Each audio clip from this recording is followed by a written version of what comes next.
दोस्तों नमस्कार, हाजिर है एक बार फिर से आज की बड़ी और ताजा खबरों के साथ। बस आपसे निवेदन है, कृपया वीडियो को लाइक कर दें, चैनल को सब्सक्राइब कर लें और घंटी बटन जरूर दबा दें। वहीं पहली बड़ी खबर है, योगी आदित्यनाथ ने की राज्यपाल से मुलाकात, सरकार बनाने का दावा किया पेश, आज लेंगे मुख्यमंत्री पद की शपथ। आपको बता दें कि यूपी में बीजेपी की एक बार फिर बड़ी जीत के बाद अब योगी आदित्यनाथ आज मुख्यमंत्री पद की शपथ लेंगे। इससे ठीक पहले औपचारिक तौर पर योगी आदित्यनाथ को विधायक दल का नेता चुना गया। इसके बाद बीजेपी के तमाम बड़े नेता राज्यपाल से मिलने पहुंचे और सरकार बनाने का दावा पेश किया। इसके कुछ ही देर बाद योगी आदित्यनाथ भी खुद राज्यपाल से मिलने पहुंचे। राज्यपाल आनंदीबेन पटेल से मिलने भाजपा नेता केशव प्रसाद मौर्य, रघुवर दास और उत्तर प्रदेश भाजपा अध्यक्ष स्वतंत्र देव सिंह राजभवन पहुंचे, जहां उन्होंने राज्यपाल को विधायकों के हस्ताक्षर वाला ज्ञापन सौंपा और सरकार बनाने का दावा पेश कर दिया। आपको बता दें कि योगी कैबिनेट लगभग पूरे तरीके से फाइनल हो चुकी है। अमित शाह के साथ में चर्चा के बाद यह तय हो चुका है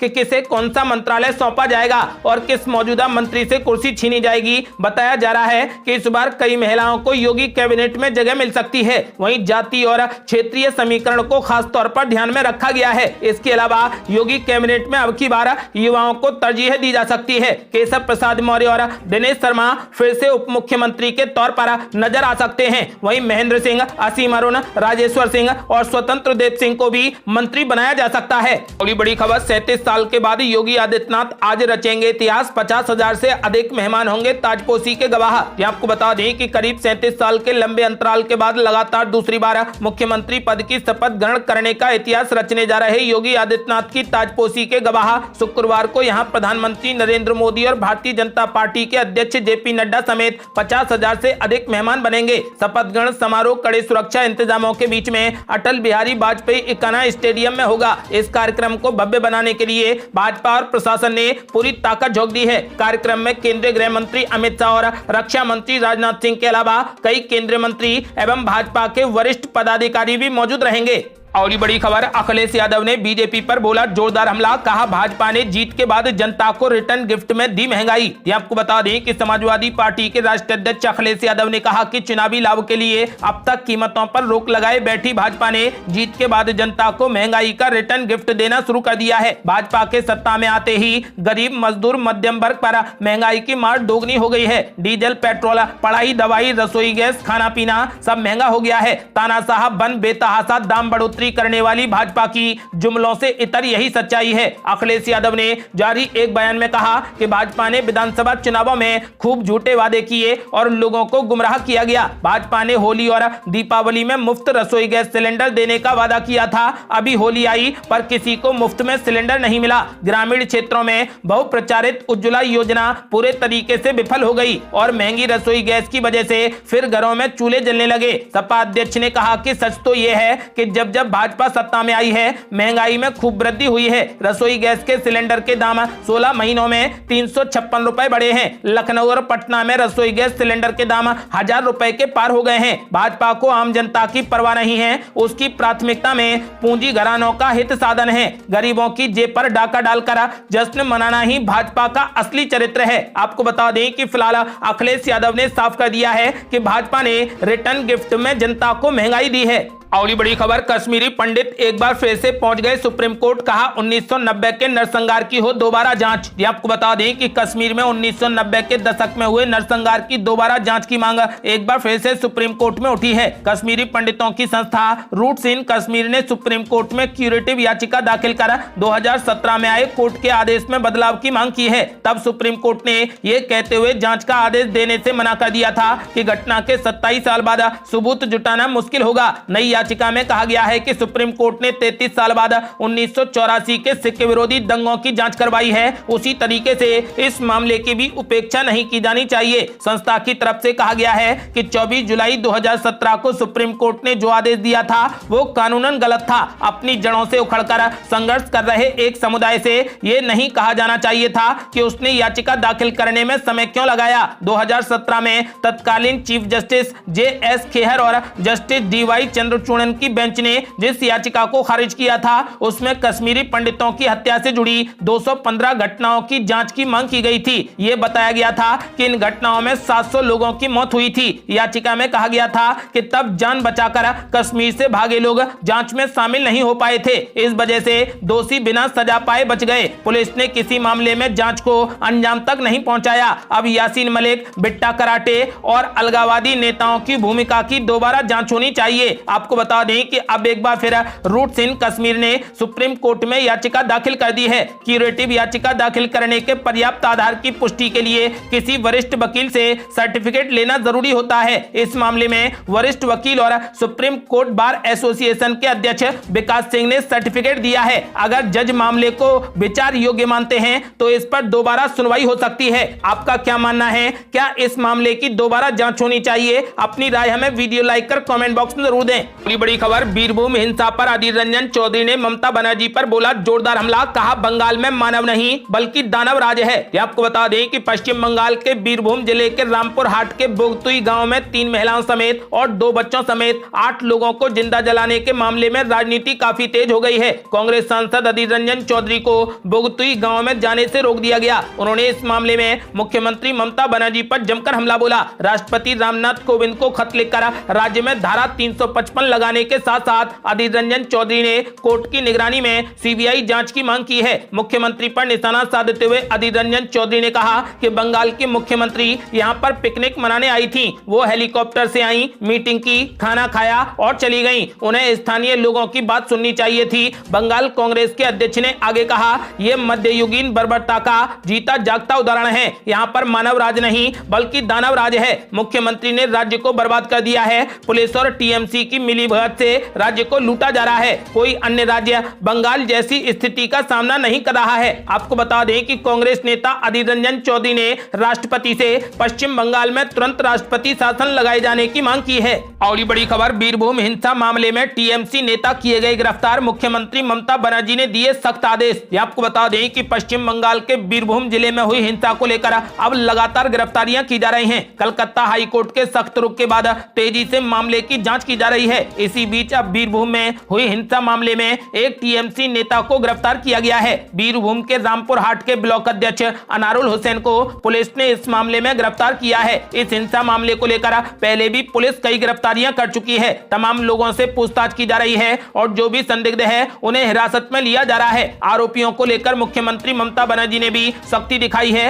उन्होंने कहा कि रामपुर हाट हिंसा मामले के संदिग्धों के आत्मसमर्पण न करने पर उन्हें ढूंढकर गिरफ्तार किया जाएगा और पुलिस ये सुनिश्चित करेगी कि उन्हें कड़ी से कड़ी सजा मिले। ममता बनर्जी ने पीड़ित परिवारों के सदस्यों को सरकारी नौकरी देने का वादा भी किया है, साथ ही मुआवजे का भी ऐलान किया है। और बड़ी खबर, बीजेपी विधायक दल की बैठक में गृह मंत्री अमित शाह का बड़ा ऐलान। बोले भारतीय राजनीति में जब इतिहास लिखा जाएगा तब यूपी का होगा जिक्र। आपको बता दें कि केंद्रीय गृह मंत्री अमित शाह ने लखनऊ में बीजेपी विधायक दल की बैठक को संबोधित किया। उन्होंने कहा कि भारत के लोकतांत्रिक राजनीति में जब इतिहास लिखा जाएगा तब यूपी का जिक्र होगा। उन्होंने साथ ही योगी सरकार के पहले कार्यकाल की उपलब्धियां गिनाई। अमित शाह ने कहा कि उत्तर प्रदेश में 35 सालों में कभी भी एक पार्टी को दूसरी बार पूर्ण बहुमत नहीं मिला है, लेकिन भारतीय जनता पार्टी अकेली ऐसी पार्टी है जिसने दोनों बार 2/3 बहुमत से ज्यादा हासिल की हैं। उन्होंने कहा कि भारत के लोकतांत्रिक राजनीति में जब इतिहास लिखा जाएगा तब यूपी का जिक्र होगा। राजनीति का अपराधीकरण अब बंद हो गया है। अमित शाह ने कहा कि हमने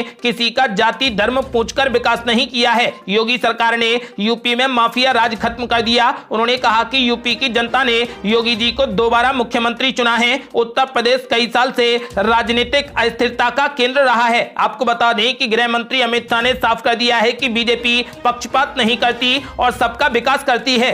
और ये बड़ी खबर, ओम प्रकाश राजभर फिर से बीजेपी में हो सकते हैं शामिल। ओपी राजभर की खामोशी खड़े कर रही सवाल। आपको बता दें कि उत्तर प्रदेश विधानसभा चुनाव में समाजवादी पार्टी गठबंधन की करारी हार के बाद से ही सुहेलदेव भारतीय समाज पार्टी के प्रमुख ओम प्रकाश राजभर के अगले कदम को लेकर अटकलें लगने लगी हैं। पिछले विधानसभा चुनाव में भाजपा के साथ में लड़कर मंत्री बने राजभर को इस बार सपा की जीत से अच्छे दिनों की उम्मीद थी, लेकिन चुनावी नतीजों से मिली निराशा के बाद से माना जा रहा है कि राजभर एक बार फिर पलटी मारकर भाजपा सरकार में शामिल हो सकते हैं। पिछले दिनों दिल्ली में बीजेपी के पूर्व अध्यक्ष अमित शाह से मुलाकात को लेकर भी खबरें आई थीं। राजभर ने मुलाकात की खबरों को भले ही खारिज कर दिया, लेकिन जिस तरीके से होली के पहले से ही वो चुप्पी साधे हुए हैं, उससे एक बार फिर सवाल उठने लगा है कि क्या ये रंग बदलने के संकेत हैं। पिछले करीब 9 दिनों से ओपी राजभर सुर्खियों से पूरे तरीके से गायब हैं। वो न सिर्फ मीडिया से दूर हैं, बल्कि सोशल मीडिया पर भी कुछ बधाई संदेशों और कार्यकर्ताओं से मुलाकात की तस्वीरों के अलावा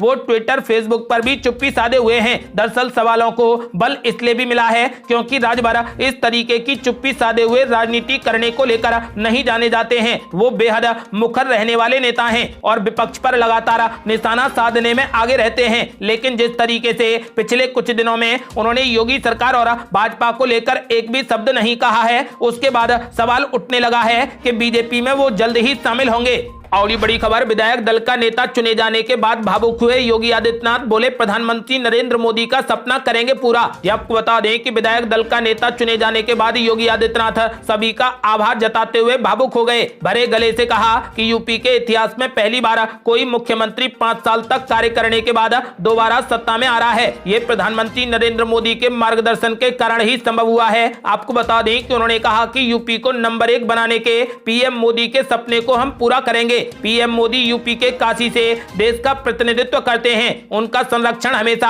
हमें प्राप्त होता है। ये हमारा सौभाग्य है कि उनका आशीर्वाद हमें लगातार मिल रहा है। योगी ने कहा कि सत्ता प्राप्त करना बड़ी जिम्मेदारी भी है। हमारी प्रतिस्पर्धा स्वयं से होगी। पहले कुशासन से सुशासन की स्पर्धा थी, अब सुशासन को लोगों तक कैसे पहुंचाना है, इस पर हम काम करेंगे। और ये बड़ी खबर, अब भारत में एक राष्ट्र एक चुनाव की बारी। राज्यसभा में गूंजा मुद्दा। ये आपको बता दें कि राज्यसभा में गुरुवार को विभिन्न दलों के सदस्यों ने विभिन्न मुद्दे उठाए, जिनमें एक राष्ट्र एक चुनाव का मुद्दा प्रमुख है। आपको बता दें कि शून्यकाल में भारतीय जनता पार्टी के डॉक्टर डीपी वत्स ने एक राष्ट्र एक चुनाव का मुद्दा उठाया और कहा कि 1967 के बाद संविधान के अनुच्छेद 356 का इस्तेमाल करते हुए संयुक्त विधायक दल की सरकारों को कार्यकाल के बीच में ही बर्खास्त किया गया तथा इसके बाद देश में एक राष्ट्र लगातार चुनाव की स्थिति हो गई। अलग अलग समय पर होने वाले चुनावों को देश के संसाधनों पर बड़ा भार बताते हुए वत्स ने कहा कि राष्ट्र हित को मद्देनजर रखते हुए मैं सभी राजनीतिक दलों से आग्रह करूंगा कि 10 विषय पर एक आम सहमति बनाई जाए। इसके लिए कोई रास्ता निकाला जाए ताकि देश के संसाधनों पर भार कम हो और 5 साल में एक बार विधानसभा, लोकसभा और शहरी निकायों के चुनाव हों। ऐसा होता है तो देश हित में बहुत अच्छा होगा। आपको बता दें कि अब एक राष्ट्र एक चुनाव का मुद्दा राज्यसभा में जमकर गूंजा है। आपका क्या मानना है? क्या देश में एक राष्ट्र एक चुनाव होने चाहिए? अपनी राय हमें वीडियो लाइक कर कमेंट बॉक्स में जरूर दें। और ये बड़ी खबर, अब डिंपल यादव आजमगढ़ से लड़ेंगी लोकसभा का चुनाव। अखिलेश यादव ने आजमगढ़ लोकसभा सीट से दिया इस्तीफा। यहाँ आपको बता दें कि यूपी के पूर्व मुख्यमंत्री अखिलेश यादव ने मंगलवार को आजमगढ़ लोकसभा सीट से इस्तीफा दे दिया। अब उनकी पत्नी डिंपल यादव आजमगढ़ सीट से लोकसभा का उपचुनाव लड़ सकती हैं। डिंपल यादव को चुनाव प्रचार के दौरान भी ज्यादा मौका दिए जाने की मांग कार्यकर्ताओं की ओर से उठी थी। फिर भी परिवारवाद के मामले में सपा सरकार इस विधानसभा चुनाव में काफी निशाने पर रही है। अखिलेश यादव की सीट यदि डिंपल यादव को मिलती है तो विपक्ष इसे बड़ा मुद्दा बनाएगा। वहीं करल से एसपी सिंह बघेल को उतारकर अखिलेश यादव को कड़ी चुनौती देने वाली बीजेपी आजमगढ़ उपचुनाव में भी अपनी पूरी ताकत झोंक देगी। और ये बड़ी खबर, बीरभूम नरसंहार को लेकर बीजेपी ने ममता बनर्जी पर बोला जबरदस्त हमला। कहा 100 हत्याएं करके दीदी हज को चली। ये आपको बता दें कि पश्चिम बंगाल के बीरभूम में हुए नरसंहार को लेकर बीजेपी ने बंगाल की मुख्यमंत्री ममता बनर्जी और सत्तारूढ़ टीएमसी पर गंभीर आरोप लगाए हैं। बीजेपी प्रवक्ता संबित पात्रा ने कहा कि इस मामले में जिसकी बर्बरता हुई उसकी कल्पना भी नहीं की जा सकती है। संबित पात्रा ने कहा कि बीते एक हफ्ते में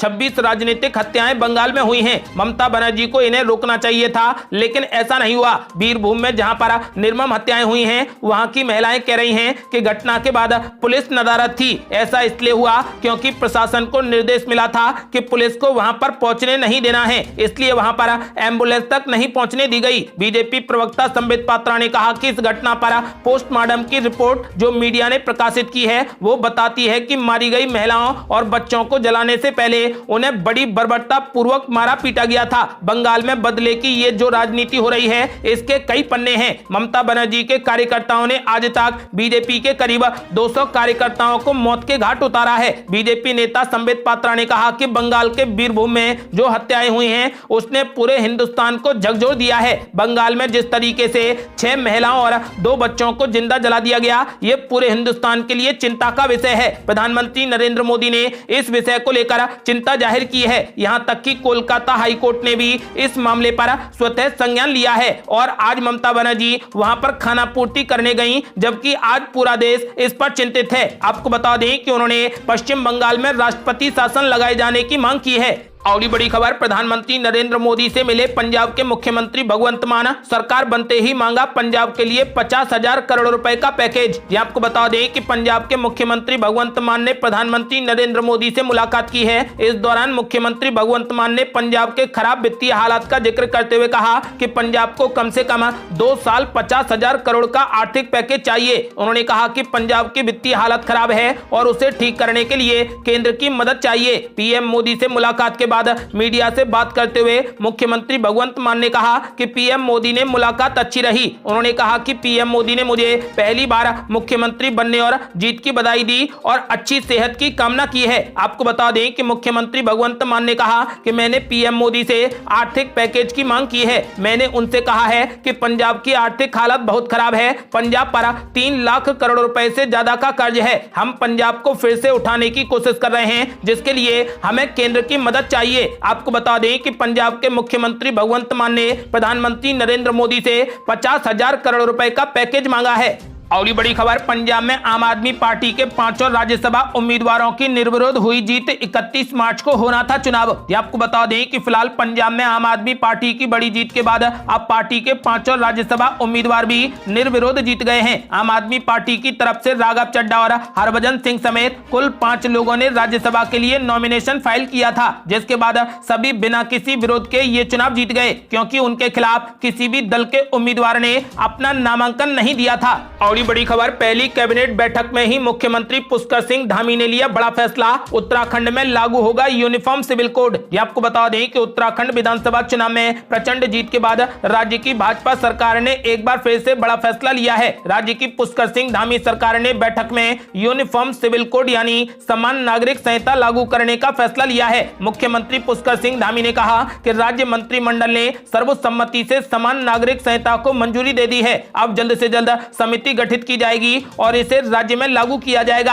आपको बता दें कि उत्तराखंड समान नागरिक संहिता को लागू करने वाला देश का पहला राज्य होगा। ये थी अब तक की बेहद बड़ी खबरें। यदि आप भी चाहते हैं कि भारत जल्द से जल्द कोविड मुक्त हो जाए तो इस वीडियो को लाइक कर अपनी राय हमें कमेंट बॉक्स में जरूर दें। यदि आपने अभी तक हमारे चैनल को सब्सक्राइब नहीं किया है तो कृपया चैनल को सब्सक्राइब कर घंटी बटन जरूर दबा दें। जल्दी मिलते हैं बड़ी अपडेट के साथ, तब तक के लिए जय हिंद, जय भारत।